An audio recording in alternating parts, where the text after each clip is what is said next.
이 프로그램은 순수 복음을 전하기 위해 제작되었습니다. 갈급한 심령 위에 단비가 되어줄 CTS 부흥집회 오직 예수. 브라이언 박 목사와 함께하는 가장 완벽한 기도. CTS 부흥집회 오직 예수. 지금 시작합니다. 왜 나만 안 되는 건지 속상하기도 합니다.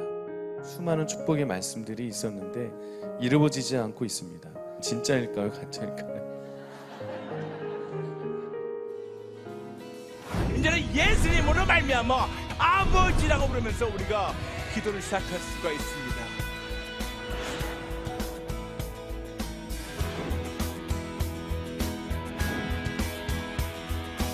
어찌 우리 같은 죄인이 감히 이 거룩하신 하나님을 아버지라 부를 수 있습니까? 아버지라고 외치면서 기도를 시작하라고 우리에게 가르쳐 주셨습니다. 이것이 가장 완벽한 기도예요. 마태복음 6장 9절 말씀입니다. 그러므로 너희는 이렇게 기도하라. 하늘에 계신 우리 아버지여, 이름이 거룩히 여김을 받으시오며. 아멘. 하나님께서 우리에게 그 많은 기도문 중에서 예수님이 직접 그러므로 너희는 이렇게 기도해라 라고 가르쳐 주신 것이 주기도문입니다. 그런데 우리가 방금 모두 한 목소리로 같이 그 주기도문을 했는데, 여러분, 우리가 너무나 많은 경우에는 주기도문 그러면 마치 어떤 공예배가 마치는 점을 찍는 그런 사인으로 알고 있기 때문에 우리는 대개 주기도문 하면서 갑자기 물건을 주섬주섬 챙기는 소리가 들립니다. 저도 옛날에 그랬어요. 저도 마치 주기도문은 어떤 뭐 갖다가 점을 찍고 끝내는 거기 때문에 거기서 빨리 그냥 형식적으로 끝내버리고 빨리 자쿠를 닫고 무슨 물건 챙겨가지고 빨리 나가는 것이 대수인 줄 알았고, 저도 그렇게 빨리빨리 외웠는데 그러다 보니까 얼마큼 큰 걸 놓쳤다는 것을 알게 되고 회개하기 시작했습니다. 그러므로 여러분, 오늘부터 앞으로 5번 통해 오늘 합해서 가장 완벽한 기도인 주기도문을 내 관점이 아닌, 교회 관점이 아닌 그 기도문을 가르쳐 주신 예수님, 하나님이신 예수님의 관점으로 우리가 다시 한번 배우는 시간을 갖도록 하겠습니다. 주기도문에 대해서 먼저 신학적으로 설명해 드리겠습니다. 우리는 주기도문이라고 알고 있는데 사실 올바른 표현은 주님이 가르쳐 주신 기도문입니다. 왜냐? 예수님은 이 기도를 하실 필요가 없어요. 그 나머지 후반부에 이렇게 나와 있습니다. 내 죄를 사해달라고. 예수님은 죄가 없는 분이기 때문에 그분이 이 기도하실 필요가 없어요. 그 대신에 예수님은 우리 보고 이렇게 기도하라고 기도문을 가르쳐 주신 겁니다. 그러므로 예수님이 하신 기도가 아니고 예수님이 우리에게 가르쳐 주신 기도문이기 때문에 주기도문, 주님이 가르쳐 주신 기도문입니다. 이 기도문을 보게 되면 우리라는 단어가 6번 나옵니다. 하늘에 계신 우리 아버지여 시작해가지고 우리라는 단어가 6번 나옵니다. 그 6번 통해서 하나님께서 우리에게 무엇을 가르쳐 주시냐면 여기서 어떤 공동체가, 관계가 형성되는 것을 말씀하고 있습니다. 우리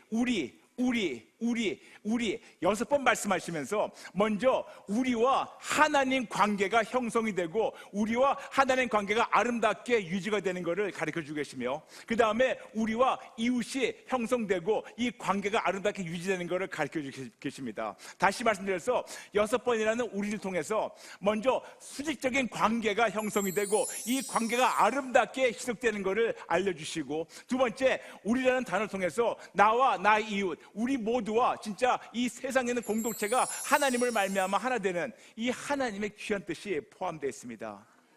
또한 이걸 조금 더 우리가 상세히 살펴본다면 주기도문은 2파트 나눠져 있습니다. 2파트예요. 첫 번째 파트는 하나님께 영광 돌리고 하나님과의 관계에 대해서 말씀을 하고 있고, 두 번째 파트는 우리가 우리 이웃과의 관계에 대해서 말씀하고 있습니다. 그런데 여러분, 그걸 듣다 보니까 어디서 많이 봤던, 많이 익숙했던 그런 거 좀 느끼지 않습니까? 맞아요. 주기도문이 10계명하고 굉장히 비슷해요.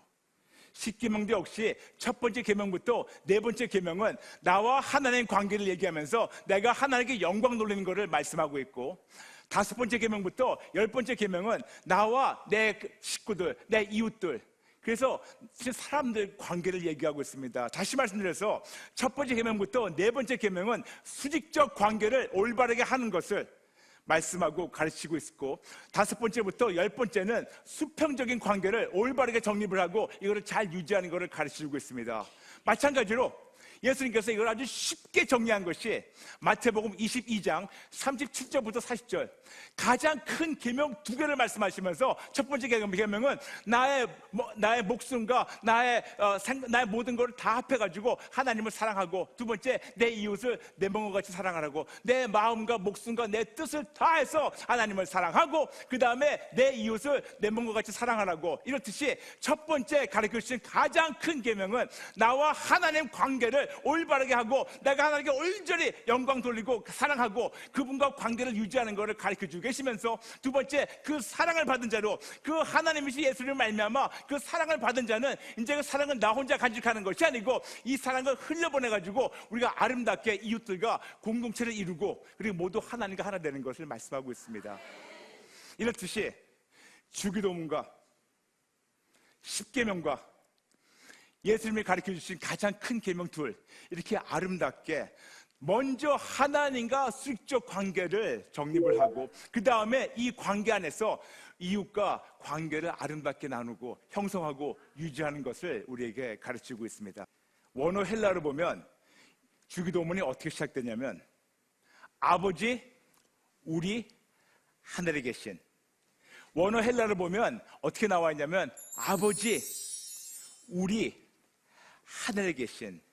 다시 말씀해가지고 이 가장 완벽한 기도, 가장 파워풀한 기도를 예수님께서 가르쳐 주실 때 우리한테 첫 번째 하신 것이 하늘에 계신 우리 아버지께, 그 천지 만물을 창조하시는 그 하나님께 아버지라고 부르면서 기도하라고 가르쳐 주셨어요.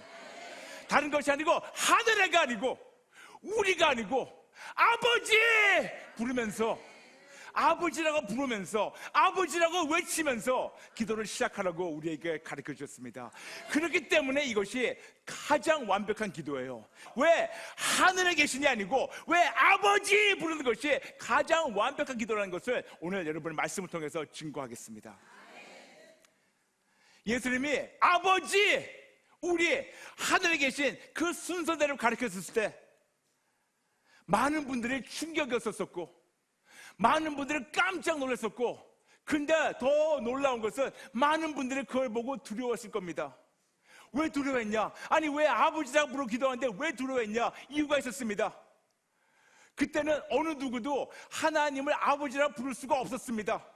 물론 구약에 보게 되면 시편부터 시작해서 이사야 그리고 예레미야 많은데 하나님을 아버지라고 부르는 것이 나와 있는 거 알고 있습니다. 그런데 이스라엘 그때 구약 시대 때 그들은 감히 하나님을 관계적으로 아버지라고 부를 수가 없었습니다. 법적으로 지식적으로 우리 창조하신 그냥 하나님 아버지, 창조하신 창조주, 그렇기 때문에 아버지라고 부르는 것이 성경에 나와 있지만 하나님과 관계를 가지면서 끈끈한 밀접한 관계를 가지면서 아버지와 아들, 아버지와 딸, 아버지와 자녀의 그 관계를 가지면서 아버지라고 부를 수가 없었습니다. 왜냐? 하나님이 허락을 안 하셨어요. 그냥 법적으로 지식적으로만 알고 있었습니다. 그런데 예수님이 나타나셔가지고 아버지라고 불렀습니다. 왜 하나님이 허락 안 하셨을까요? 간단합니다.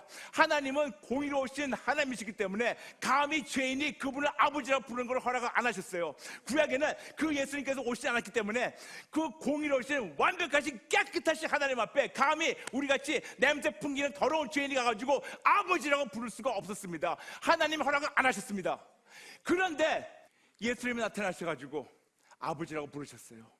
일상생활에서 가르치실 때도 공생에서 아버지라고 부르셨습니다. 그걸 보니까 사내들의 이 모든 자들이, 이 바리새인들 보면서 감히 네가 뭐라고 하나님을 아버지라고 부르냐고, 네가 하나님을 아버지라고 불렀다 가지고 예수님을 잡아 죽이려고 했다고 요한복음 5장 18절 말씀하고 있습니다. 맞아요.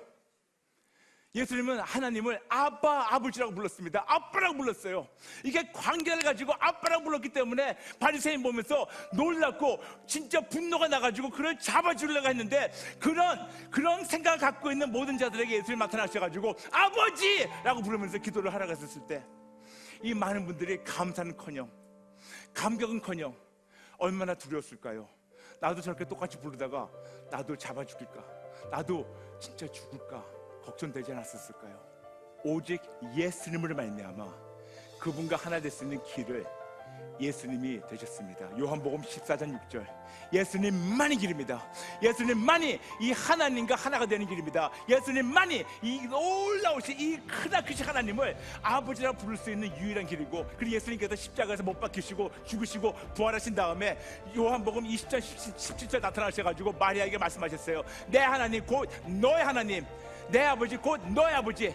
진짜 우리에게 아버지하고 하나님을 알려주시면서 이제는 오직 예수님을 말미암아 예수님 부활하신 거, 그 예수님이 하나님 아버지와 그 갖고 있던 깊은 관계, 깊은 교제, 그 끈끈한 교제를 이제는 오직 예수님 믿는 믿음으로, 예수 믿는 믿음을 갖고 있는 자들에게는 하나님이 사용할 수 있는 특권을 주셨습니다. 그러므로 여러분, 아버지라고 부를 수 있는 거는 이거는 대단한 특권입니다. 이건 대단한 특권입니다. 여러분 아멘 나올 때까지 하겠습니다. 이건 대단한 특권입니다. 이건 대단한 특권입니다. 어느 누구도, 예수님 외에는 어느 누구도 창조주 하나님을 감히 아버지라 부를 수가 없었었는데, 이제는 예수님으로 말미암아 그 놀라우신 크신 하나님을 아버지라고 부르면서 우리가 기도를 시작할 수가 있습니다. 예수님께서 이렇게 기도하도록 허락하셨고, 나의 아버지 곧 너의 아버지, 나의 하나님 곧 내 하나님 말씀하시고, 하나님이 우리 아버지라고 로마서 8장 15절부터 16절 통해요 계속해서 우리 안에서 증거하고 계십니다. 근데 놀라운 것은 아버지 그러면 왜 그래 딱 하나님이 우리 인정해 주시고 받아주세요. 거기서 첫 번째 놀랍고 우리가 진짜 까부러칠 정도로, 기절할 정도로 감사해야 되는 건데, 그 다음에 두 번째가 있습니다. 아버지 그러니까 왜 그래. 그런데 하나님 아버지가 왜 그래 그러는 순간 천지 만물이 우리 보면서 와, 대단한 사람이네, 진짜 대단한 사람이네, 저 높은 분이 아버지 그러니까 저렇게 달려가시네. 하나님이 우리 인정해 주시고, 두 번째 천지 만물이 그때부터 우리를 인정하는 겁니다. 여러분, 이 놀라운 거예요.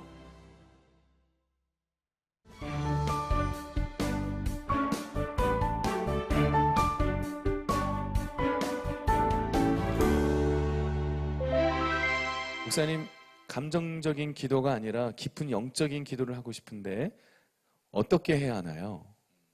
감정적인 기도도 들어주실까요? 네, 들어주십니다. 왜냐? 우리 하나님이 감정을 갖고 계세요. 성경에 나와 있습니다. 예수님이 우셨다고. 하나님이 감정이 없는 분이 아니에요. 우리가 믿고 따르는 우리 하나님이신 예수님은 우리의 모든 고통을 다 아시고, 그리고 그 감정까지 풍부하신 분이시고, 우리가 아플 때 그분이 같이 아파하세요. 그래서 때로는 우리가 기도하고 싶고 영적으로 기도하고 싶은데 안 될 때가 있어요. 여러분, 안 될 때는 그냥 끄집어내가지고 어떤 방식을 따지지 마시고 그냥 펄쩍이 앉아서 통곡하세요. 하세요. 다른 거 없습니다. 아버지가 너 왜 이런 방법을 따져가지고 안 했냐? 안 그러세요. 그냥 힘들면 아빠 나 힘들어요. 괴로우면 나 괴로워요. 아프면 나 아파요. 슬프면 나 슬퍼요. 그리고 진짜 손 올릴 힘이 없으면 나 힘도 없어요. 그리고 내 감정이 주체가 안 돼가지고 이것이 어떻게 정리가 안 되고 표현이 안 되면 아시잖아요. 그냥. 그래서 그분이 전지하신 거예요. 그분이 전지하시기 때문에 얘기를 안 해도 그냥 아세요. 그래서 이런 감정적인 기도도 들어주시지만, 중요한 거는 여기에 너무 익숙하다 보면,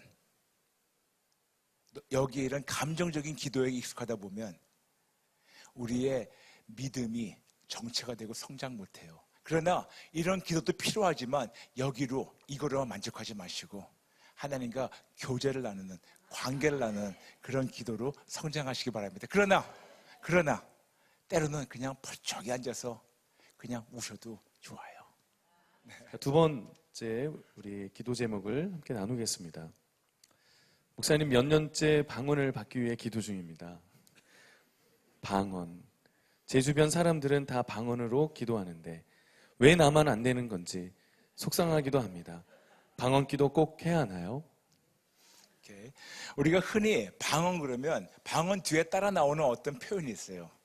방언 터졌다. 방언 받았다.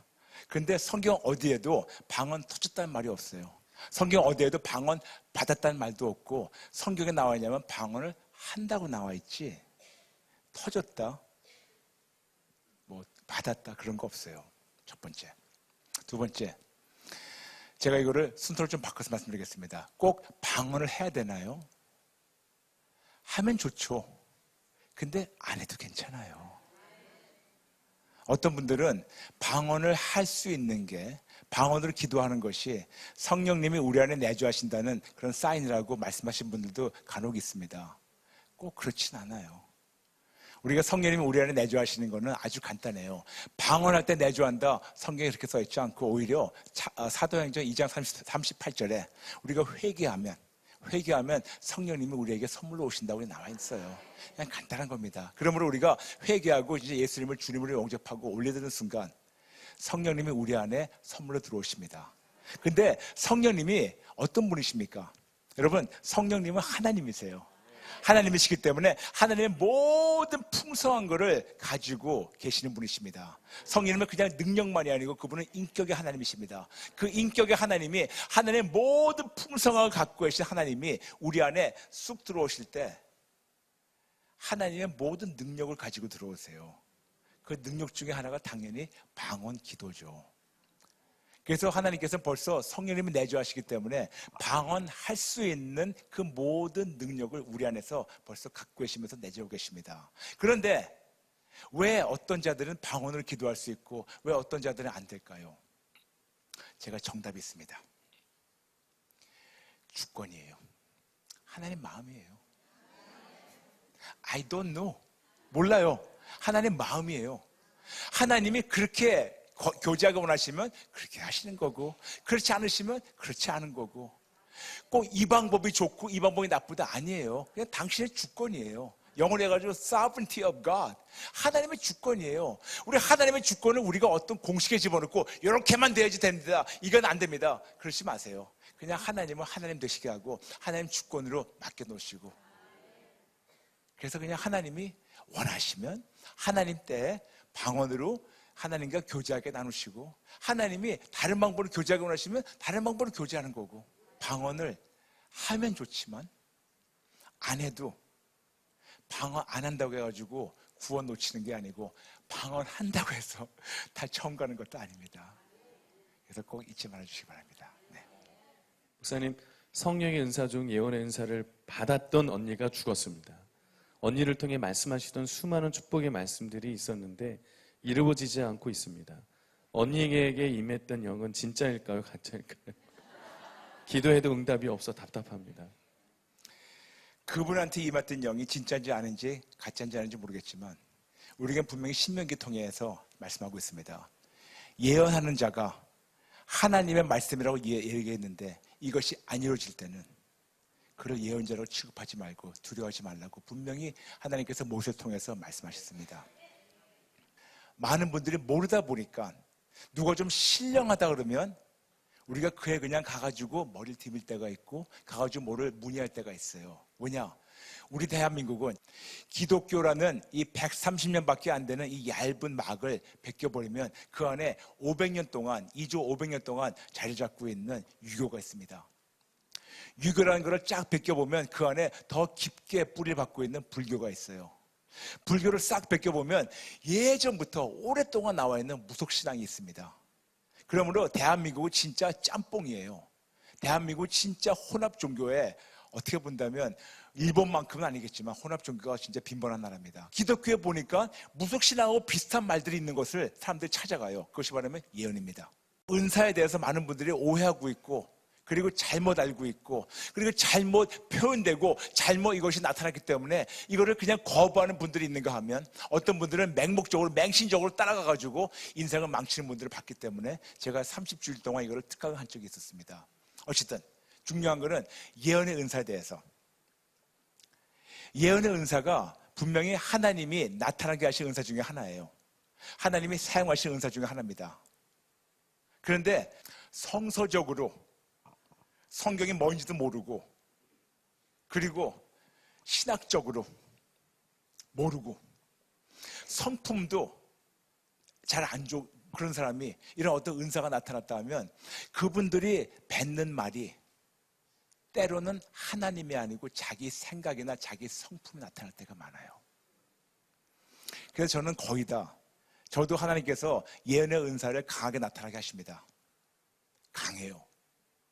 그리고 그 중에 하나가 뭐냐면, 어떤 분들은 이름 석자만 듣고 어떤 분들 보게 되면 그분들 과거는 물론이죠, 미래가 쭉 나와요. 그런데 중요한 거는 제가 그거를 알면서 얘기를 안 합니다. 왜냐? 하도 이런 오해가 많기 때문에. 근데 하나님께서 너무나 찌르고 미셔가지고 하라 할 때는 제가 얼만큼 어떻게 하는 걸 여쭤봅니다. 다시 말씀드려가지고, 이게 은사가 있다고 해가지고 내가 내 마음대로 하는 것이 아니에요. 은사가 있는 자들은, 여러분 조심하십시오. 은사가 있는 자들, 예수님을 예를 들겠습니다. 예수님도 하나님이십니다. 하나님이시기 때문에 모든 은사의 은사를 다 갖고 계신 분이십니다. 다 아시는 분이십니다. 그런데 심지어는 예수님도 본인이 하고 싶은 대로 말씀 안 하시고 하나님이 시키신 대로만 했다고 요한복음 12장 49절, 요한복음 14장 10절 통해 말씀하고 있어요. 그가 나에게 직접 이룰 거와 말할 거를 가르쳐 주셨다고. How much what to say, 무슨 말을 어떻게 할 거를 하나님과 성령님이 인도하신 대로만 하셨다고 말씀하고 있습니다. 심지어 예수님도 그렇게 하나님과 성령님께 붙들려가지고 무슨 말을 어떻게 하는 거를 진짜 덜덜덜 떨면서 하셨다고 성경에 나와 있는데 불구하고 너무나 많은 자들이, 미성숙한 자들이 그냥 어떤 은사나 깨달음이 있다고 막 말을 해가지고 사람들한테 상처를 주고 깨는, 그걸 더 많이 보겠습니다. 예언의 은사를 가짜라는 것이 아닙니다. 진짜입니다. 그러나 조심하세요. 그분 말씀을 다시 하겠습니다. 어떤 언니가 예언을 했는데 지금 세상을 떠났다고, 그리고 그분이 얘기한 것이 안 이루어졌다고. 걱정하지 마세요. 안 이루어지면 안 이루어지는 거예요. 여러분, 제가 끝으로 요거만 말씀드리고 예언에 대해서 더 이상 얘기 안 하겠습니다. 나중에까지. 제가 예언을 하다가, 누구한테 하나님 허락하신 예언을 하다가 제가 스탑하게 된 궁극적인 이유가 있습니다. 두 가지 이유가 있었어요. 첫 번째, 우리의 무속신앙이 너무 익숙하다 보니까 저한테 오는데 저를 점쟁이 취급하는 거예요. 복채도 안 들고 오면서. 그리고 예언을 하게 되면 저보고 책임지라는 식으로 나옵니다. 첫 번째. 두 번째, 하나님이 감동 주셔가지고 어떤 예언을 하게 됩니다. 그러면 그거를 듣는 순간 그분들은 예언하신 하나님을 바라보는 것보다 이 약속만 기다려요. 하나님 온데간데 없어요. 이것만 바라봐요.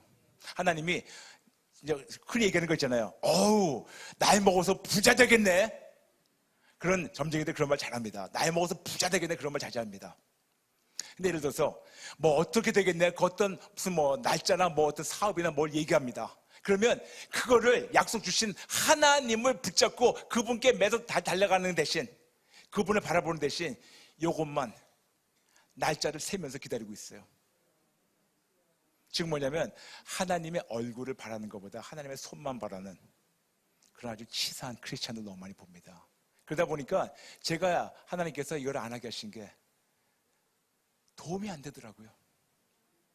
그분들이 저에게 대하는 것도 도움이 안 되고, 제가 해가지고 그분들이 성숙하지 않은 상태에서 하나님 바란 대신 이 약속만 바라는 그런 얄팍한 믿음이 계속해서 빈번하는 거 도움이 안 되더라고요. 그래서 스탑했어요. 그래서 여러분, 가급적이면 예언보다 예언을 지금도 여러분 삶을 통해서 이루어 가시는 예수님만 붙잡으시기 바랍니다. 아멘. 이 프로그램을 보시고 영상 선교에 참여하실 분은 후원 전화 02-6333-1003번으로 전화 주세요.